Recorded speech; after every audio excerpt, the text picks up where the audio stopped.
The lion was drowning in water that barely reached Jabari's knees. That was the first thing that didn't make sense. The Mara River crossing near Jabari's Masai village in Kenya had a shallow section, water maybe waist deep at most during dry season. Any healthy lion could walk across it easily. Yet this fully grown male was thrashing in the water, his head going under, coming back up, going under again. Not swimming. Not fighting the current. Almost like he was giving up. Jabari didn't hesitate. He dropped the firewood he'd been carrying and waded into the river, his red shuka cloth billowing in the current. The lion was massive, easily 180 kilograms, but Jabari was a strong man who'd wrestled cattle his entire life. He grabbed the lion under the front legs and heaved, dragging the huge cat toward the bank. The lion didn't fight him. Didn't bite or claw. Just let himself be pulled, his amber eyes staring at Jabari with an intensity that was almost purposeful. Jabari hauled the lion onto the muddy bank and stepped back quickly, expecting an attack. But the lion just lay there, sides heaving, water streaming from his dark mane. And then the lion did something that made Jabari's blood run cold. He stood up, looked directly at Jabari, and tried to walk back into the river. "What are you doing?" Jabari said aloud in Ma. "You almost drowned." But the lion kept trying to return to the water, kept trying to go under, until Jabari physically blocked him, waving his arms, shouting. The lion stopped. He sat down heavily, looked at Jabari with those intense eyes, and made a sound, a low, frustrated rumble that wasn't quite a growl. That's when Jabari noticed something metallic glinting in the lion's mouth. "What do you have there?" The lion didn't move as Jabari approached carefully. Up close, Jabari could see something stuck between the lion's teeth, wedged in so deeply the lion couldn't dislodge it himself. Jabari's hands shook as he reached toward the lion's mouth. This was insane. Suicidal. But the lion opened his jaws voluntarily, letting Jabari reach in and pull out a bracelet. A small, beaded bracelet. The kind Maasai children wore. Pink and white beads with a distinctive red cross pattern. Jabari's heart stopped. He knew this bracelet. Everyone in the village knew this bracelet. It belonged to 6-year-old Nashapai, daughter of the village elder. The little girl who had disappeared 2 days ago while playing near the forest edge. The child they'd been searching for desperately with no success. The child everyone feared was already dead. Jabari looked at the lion, his mind racing with horrible possibilities. "What did you do? Did you kill her?" But even as he said it, something didn't fit. If the lion had killed Nashapai, why would he have her bracelet stuck in his teeth? Why would he be trying to drown himself in shallow water? Why would he look at Jabari with eyes that held not aggression, but something that looked almost like desperation? The lion stood and began walking away from the river, away from the village. After 10 paces, he stopped and looked back at Jabari. The message was unmistakable. "Follow me." Before we continue, make sure to hit like and subscribe. Where are you watching from? Drop your country name in the comments.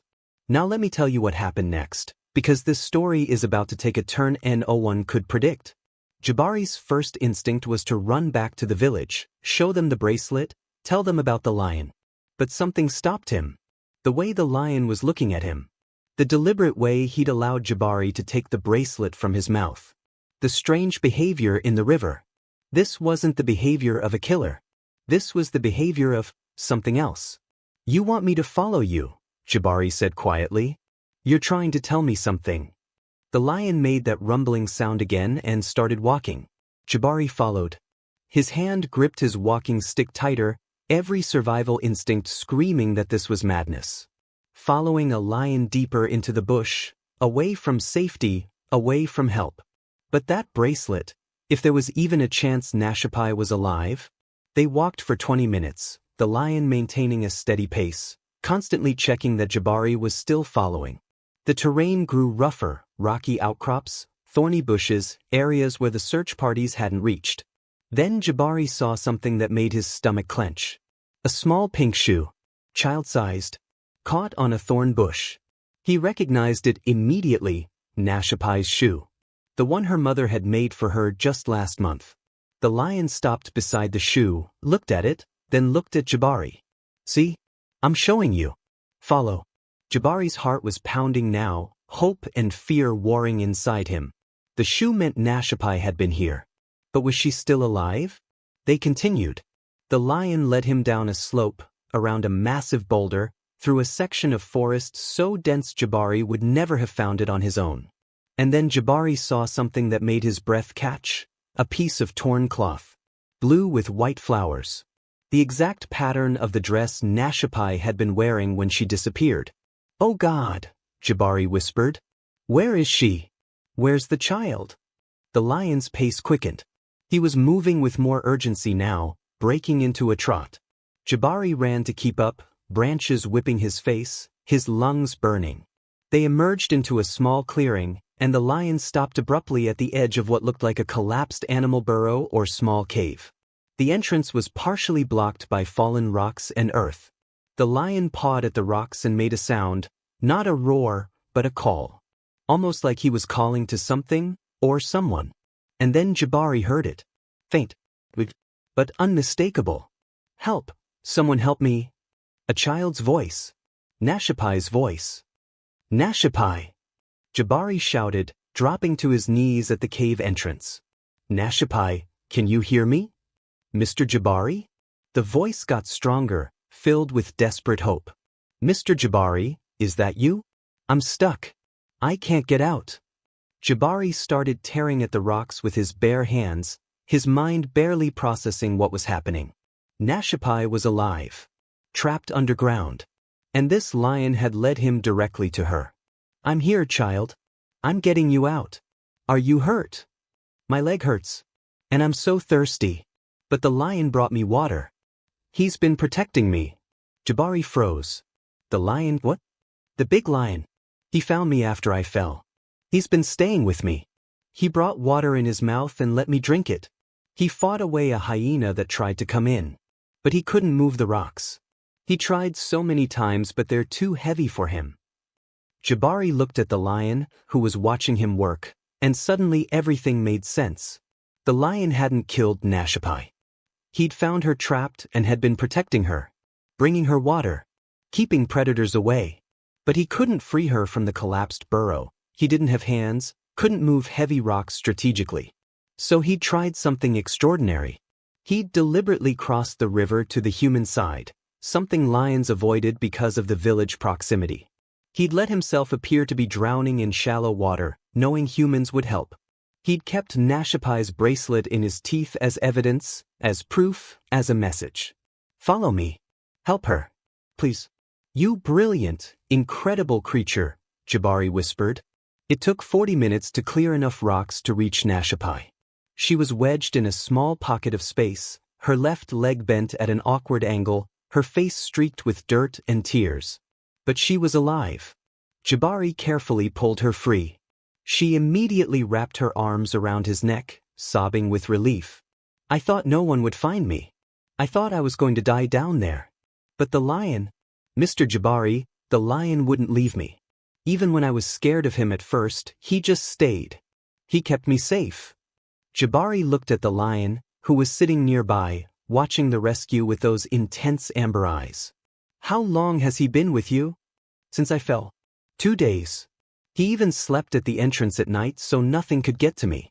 I could hear hyenas outside, but they never came close because he was there." Jabari's eyes filled with tears.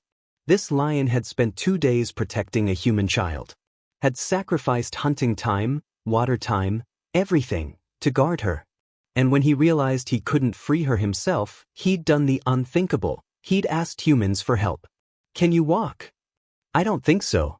My leg." Jabari carefully examined her leg. Sprained badly, maybe fractured, but she'd survive.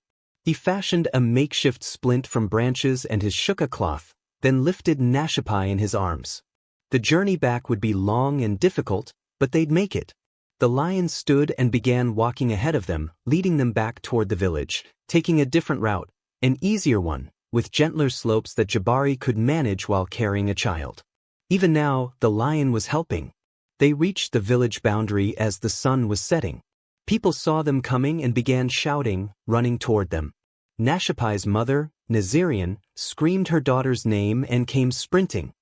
She's alive. Jabari called out. She's hurt but she's alive. The reunion was chaos, crying, thanking God, questions flying everywhere. Jabari handed Nashapai to her mother, and the village healer, Mama Kidi, immediately began examining the girl's injuries. In all the commotion, Jabari looked around for the lion. He'd stayed at the boundary, watching from a distance, making sure the child made it home safely. Their eyes met across the clearing. Jabari placed both hands over his heart, the traditional Maasai gesture of deepest respect and gratitude. The lion held his gaze for a long moment. Then he turned and walked back into the bush, disappearing into the gathering darkness. "Wait!" Nashapai called out, trying to sit up despite her mother's protests. "The lion? Where's my lion? I didn't say thank you." But he was already gone. The village elder, Sen, Nashapai's grandfather, approached Jabari with tears streaming down his weathered face. "You found her. You brought her home." "I didn't find her, Mzee," Jabari said quietly. "The lion found her. The lion protected her. The lion brought me to her. I just followed where he led." Jabari told the full story to the assembled village, the strange drowning that wasn't, the bracelet, the trail of clues, the collapsed burrow, Nashapai's account of 2 days spent with a lion guardian. Silence fell over the crowd as they processed what they were hearing. "A lion protected a human child," someone whispered. "For 2 days. Not just protected," Jabari corrected. "Strategized. Problem solved." He realized he couldn't help her alone, so he went to get human help. He used the bracelet as evidence. "He led me directly to her through terrain I never would have searched. That's not instinct. That's intelligence. That's compassion." The story spread beyond the village within hours. By the next day, wildlife researchers from the Mara Conservancy arrived to investigate.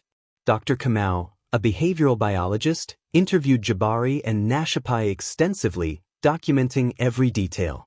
"This is unprecedented," Dr. Kamau said, shaking his head in amazement. "We've documented cases of animals protecting humans in the moment, instinctive responses. But this lion made a plan. He stayed with her for 2 days, keeping her alive. Then he executed a complex strategy to bring help. The deliberate crossing to human territory, the fake drowning to attract attention, keeping the bracelet as evidence. This is tool use and strategic thinking at a level we've never documented in lions." Camera traps were set up throughout the area, trying to identify and track the lion. Within a week, they had him, a large male, approximately 7 years old, with a distinctive scar on his left shoulder and that thick dark mane. The researchers named him Msadizi, Swahili for helper. But what amazed researchers most was what happened over the next 3 months. Msadizi established a territory that included the area around Jabari's village. He was spotted regularly on camera traps, and the pattern was clear. He was watching over the village, particularly the areas where children played. "It's like he's appointed himself guardian," Dr. Kamau said, reviewing footage. "He's exhibiting protective territorial behavior, but toward humans. I don't even have the words." Nashapai recovered fully. Her leg healed, and within 2 months she was playing again. But she was different, quieter, more thoughtful. She'd spent 2 days in darkness with a lion, learning that the creatures everyone feared could be protectors, companions, saviors. She asked Jabari to take her to the forest edge every week. She'd sit there and call out in Ma, "Msadizi, thank you for saving me. I hope you're well." Most times, nothing happened. But sometimes, not often but sometimes, they'd see movement in the distant trees. A flash of dark mane. A pair of amber eyes watching. And then he'd be gone again. 6 months after the rescue, something happened that brought everything full circle. Jabari was checking livestock near the forest when he heard the now familiar sound, a lion's call, but not aggressive. Calling. Summoning. Msadizi appeared at the tree line.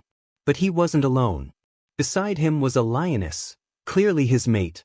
And tumbling around their feet were 3 cubs, maybe 8 weeks old. Msadizi had brought his family to meet Jabari. The lioness kept the cubs back, cautious and protective. But Msadizi walked forward alone until he was 10 meters from Jabari. He sat down and looked at the human who had answered his call for help. Jabari placed his hand over his heart again. "You're welcome, Msadizi.